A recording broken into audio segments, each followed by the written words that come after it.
Ketemu lagi dengan saya di pertemuan kedua, lanjutan dari pertemuan kita minggu yang lalu mengenai kesebangunan. Untuk minggu ini kita akan belajar mengenai kongruensi. Maka apa saja yang dimaksud dengan kongruensi? Untuk lebih mempelajarinya dan lebih memperdalamnya, kita simak video berikut ini. Pertemuan kita berikutnya, pertemuan yang kedua, yakni kongruensi. Apa yang kita pelajari dalam kongruensi atau yang sering disebut dengan kekongruenan, lanjutan dari kesebangunan. Oke, yang pertama kita harus mengerti dulu pengertian kekongruenan. Kekongruenan merupakan dua buah bangun datar yang dimana dua bangunnya sama bentuknya dan ukurannya juga sama. Ya, itu dia, sama bentuk dan ukuran sama. Baik, simbolnya itu sering dipakai seperti ini, sama dengan dan ada garis taking di sana. Ya, ini dibaca kongruen. Oke, itulah yang dimaksud dengan kekongruenan. Untuk lebih mengertinya, coba kita perhatikan contoh di bawah ini. Ada dua bangun datar dikatakan kongruen. Yang pertama ya, dua bangun datar dikatakan kongruen apabila tadi dikatakan bentuknya sama. Oke, kita lihat bangun datar ini, dia bentuknya sudah sama. Ada bangun datar K elemen dan ada bangun datar PQRS. Ya. Itu tadi. Maka kalau seandainya dikatakan dia sudah kongruen, otomatis syarat pertama bangunnya sudah sama. Kemudian sisi-sisi yang bersesuaian atau ukurannya sama, ya. Maka ukuran yang sama itu kita lihat di sana. Coba perhatikan, ada 4 sisi dalam bangun datar yang dua ini. Coba kita perhatikan, lihat bangun datar yang pertama, sisi KL itu sama dengan sisi PQ, ya. Kemudian sisi LM itu sama dengan sisi QR, ya. Kemudian ada sisi MN yang ini sama dengan sisi RS. Oke, dan yang terakhir sisi NK yang ini sama dengan sisi SP. Nah, itu ya. Jika keempat sisi ini sudah kongruen atau sudah sama, maka bangun datar tersebut sudah dikatakan kongruen. Ya, itulah yang dikatakan dengan dua bangun datar kongruen. Bentuknya sudah sama, ukurannya sudah sama. Oke, itu. Yang kedua, dua segitiga dikatakan kongruen. Kenapa kita bawa kekongruenan ini ke dalam konsep segitiga? Karena pada umumnya bangun geometri itu pembentuknya yang paling utama adalah segitiga. Setiap bangun datar itu boleh diubah ke dalam bentuk segitiga. Ya. Secara geometris, dua segitiga kongruen merupakan dua bangun segitiga yang saling menutupi dengan tepat. Maka tadi katanya kongruen itu ukurannya sama besar. Maka kalau dikatakan saling menutupi, otomatis dia sudah kongruen. Ya, dari kedua bangun segitiga kongruen tersebut harus memenuhi sifat yang antara lain. Pasangan sisi yang bersesuaian merupakan sama panjang. Yang kedua, sudut yang bersesuaian merupakan sama besar. Jadi, syarat kekongruenan itu dalam segitiga harus memenuhi kriteria yang kedua ini. Ya, kedua kriteria ini dapat ditentukan dengan 3 teorema. Ya, 3 teorema. Yang pertama teorema adalah SSS. Teorema SSS ini side side side atau sering disebut dengan teorema sisi-sisi-sisi. Jadi pembandingan sisi-sisi-sisi itu dilakukan ke dalam dua bangun segitiga. Jika sudah sama, maka dia kongruen. Kemudian yang kedua yakni sisi sudut sisi, pembandingan sisi sudut sisi atau sering disebut dengan SAS, side angle side. Ya. Kemudian yang ketiga ada sudut sisi sudut, ada ASA. Oke, untuk lebih paham, coba kita perhatikan yang berikut. Ya, segitiga bisa disebut kongruen manakala memenuhi beberapa syarat tadi yang seperti yang saya katakan. Yang pertama ada perbandingan sisi. Oke, coba perhatikan di sini ada dua segitiga yang saya berikan. Ada segitiga ABC dan ada segitiga PQRS. PQR. Ya, berdasarkan dari gambar segitiga ABC dan PQR, kita lihat ada katanya pembandingan antara sisi yang bersesuaian. Maka coba kita perhatikan sisi AB dan sisi PQ itu sama, ya. Kemudian sisi AC dan sisi PR itu sama. Kemudian panjang sisi BC itu sama dengan sisi QR. Jadi kalau sudah memenuhi syarat yang ini, maka segitiga tersebut dikatakan kongruen. Oke. Yang selanjutnya ada teorema sisi sudut sisi atau SAS. Ya, dengan segitiga yang sama yang saya berikan tadi, coba kita lihat. Yang pertama kita tentukan adalah menentukan sudut apitnya. Ini sudut apitnya, sudut B dan sudut Q. Otomatis di sana dalam sudut apit itu ada dua sisi yang mengapit, ya. Ada dua sisi yang mengapit. Sisi yang mana? Nah, kalau kita lihat di sana ada sisi AB dan ada sisi PQ.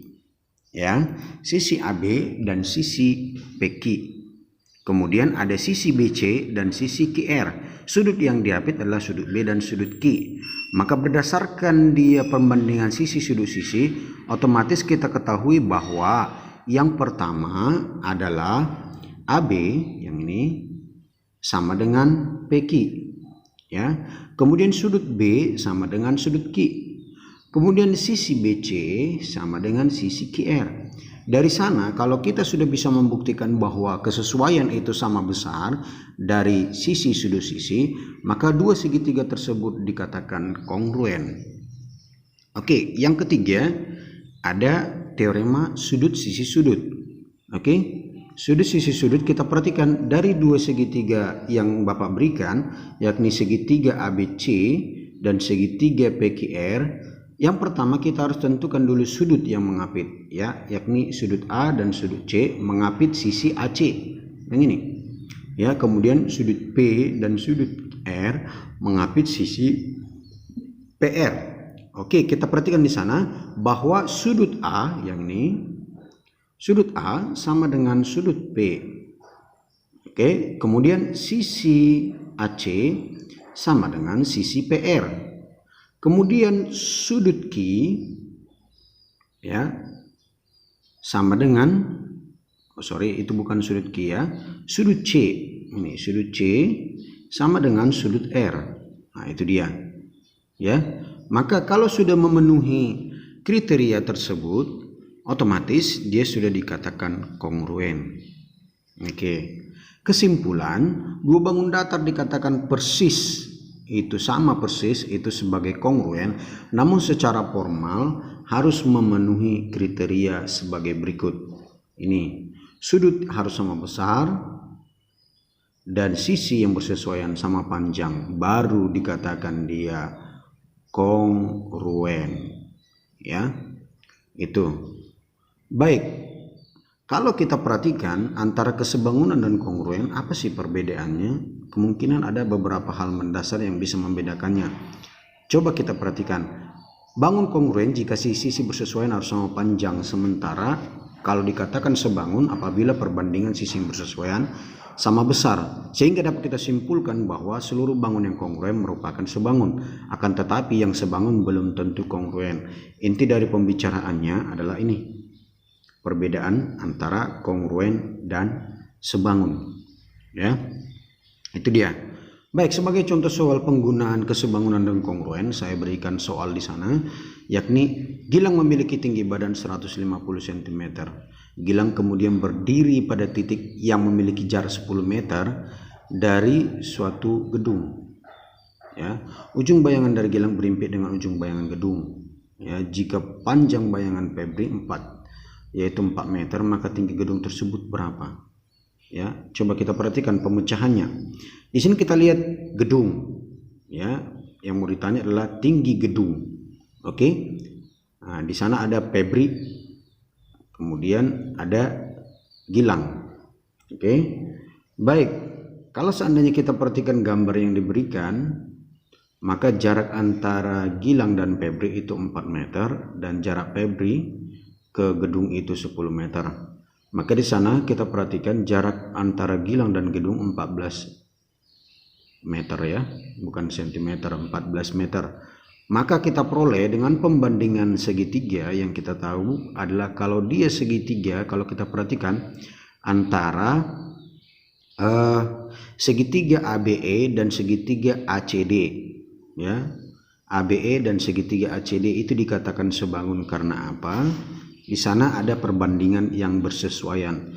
Nah, kita dapatkan jika EB banding DC, EB banding DC, ya, EB banding DC, yang ini, oke, yang ini dan yang ini, ya, EB banding DC itu sama dengan AB banding AC, ya, AB banding AC, yang ini, AB-nya yang ini, kemudian AC-nya yang ini, ya. Maka kita peroleh DC itu 5,25 atau sekitar 5,24 cm. Nah, penggunaan aplikasi ini lebih mempermudah pekerjaan. Coba kamu membayangkan jika seandainya kamu disuruh mengukur gedung tanpa harus memiliki pengetahuan yang seperti ini. Otomatis kamu mengukurnya secara manual dan itu akan mempersulit pekerjaanmu. Sekian pembelajaran kita untuk pagi hari ini mengenai kongruensi. Apa yang dimaksud dengan kongruensi? Kongruensi adalah bangun datar yang memiliki sudut, sisi itu semuanya sama. Nah, dalam hal ini, bangun yang kongruensi boleh dikatakan sebangun, akan tetapi sebaliknya bangun yang sebangun belum tentu kongruensi. Maka dari situ kita dapat menyimpulkan yang kongruensi adalah sebuah bangun atau dua buah bangun yang memiliki bentuk, ukuran, serta sudutnya itu sama semua. Itulah yang dimaksud dengan kongruensi. Maka jangan lupa subscribe untuk video supaya video pembelajaran kita yang selanjutnya dapat Anda saksikan dan dapat pelajari dengan baik lagi. Maka oleh sebab itu jangan lupa untuk mengerjakan tugasnya dan kirimkan kepada kami. Lihat modulnya yang telah saya kirim. Sekian dan terima kasih.